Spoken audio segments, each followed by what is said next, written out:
What's up, guys? Evan 47 and welcome to Watch From the Plot. Scrap more content coming your way. I'm back to streaming like 3-4 times a week on twitch.tv. Check that out. Nothing 47 Drody. You did. Alright, so we're doing a show called Dark Hour Academy.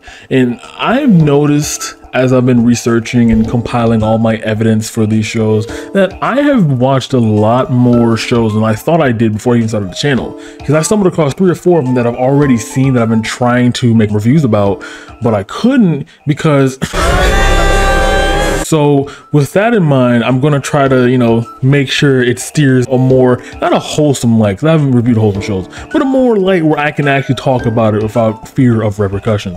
Now, today we're show reviewing is Dark Hour Academy. It is a very, very short, very concise 15-minute episode, 2 episodes each. And the plot is basically the teacher named Asada has to save all the students from becoming rampantly in heat whenever a certain cloud comes over the school. Because when that cloud comes over, then everyone else wants to come on each other, essentially. And the way he had to gear up and set out for this adventure was he had to get involved with a personal meeting with 2 other affiliate associates, teachers, another word for work partners, whatever, which would then enable him to have enough stamina to run through the entire female cast, which is this 2-episode series here. Now, I feel like there's better ways to describe or show a series of how you want to, coercively get involved with a student without actually having an entire plot involving you having to do what amounts to multiple liaisons with his fellow staff members, right? There's a better way to put that plot out. Like, you could be Simon Shishido,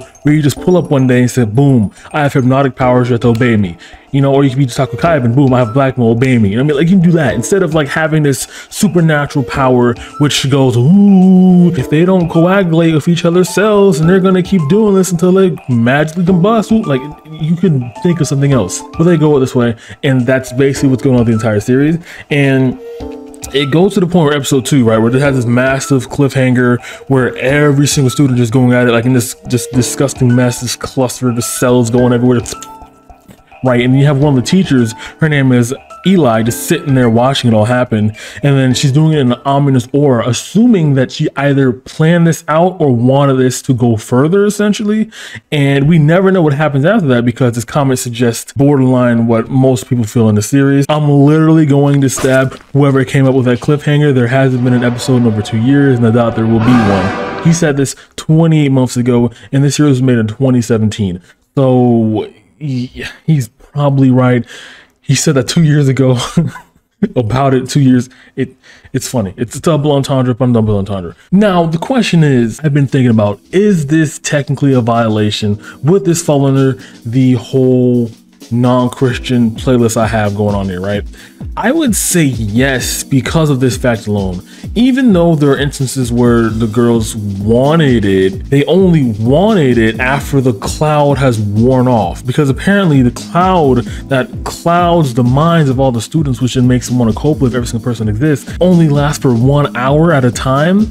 And this is very confusing to me because there are multiple scenes where this man, his name is Asada, would go at these students multiple sessions and then have them go at it with one another multiple times within those sessions, and then go on to other students within the same block.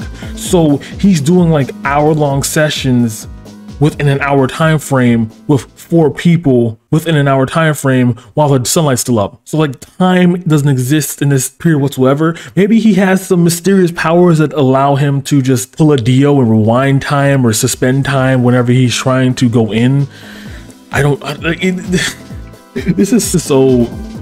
I feel like if they had another episode like explain at least 2% of these things they're talking about here, everything will make sense. Like, you don't even have to like fully flesh out everything I said, because I'm being nitpicky here. You don't even have to explain like why it's him alone, how come all the students were not able to just go at it with one another at the end of episode 2. You don't have to explain any of that. All you have to do is explain is like, explain number 1, why the cloud's there, and number 2, why Eli was so ominously standing over them while all the students were going at it, right? If you just explain those 2 sentences alone, and I feel like everything else makes sense. You know what I mean? I'm okay with the coercion with the students, even though it's kind of yikesy. I am okay with everything else, just explain that. But they won't explain that because there will never be another series, because they probably forgot about this being a show. I mean, again, if you're going to have this whole like teachers going out of students scenario here, you might as well just go all the way and make it so where it's like Natsuga Owarumare, where just borderline just straight up coercion, straight up blackmail, everything you do must be according to my thing or you're going to be punished, that type of situation there. If you don't go about it that way, then I assume people make it gonna be bored. It's like, okay, so we're just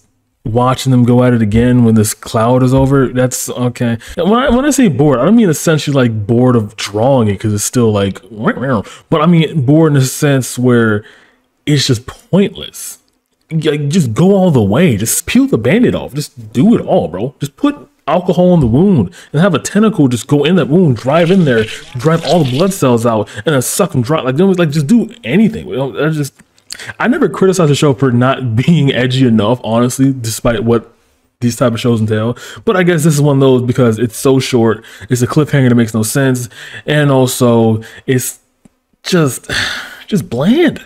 Like, I want more. Like, give me more, bro. Like, if you're gonna do this, just make it spicy. But yeah, that was basically Dark Hour Academy, and I'm gonna say, don't watch it. There you go. One of the shows I wouldn't watch. Not because it's so disgusting, but because I was playing it before. It's just not interesting. That's it. Alright guys, I don't have an outro, but if I did, it wouldn't matter because it don't make fun video. Good night. As I mentioned before, I stream on Twitch now more often, and I'm gonna start uploading early videos to Patreon. I'm gonna start like blocking these shits out. Blocking these vids out. And also, I'm gonna try not to curse. You know. Yeah, see ya.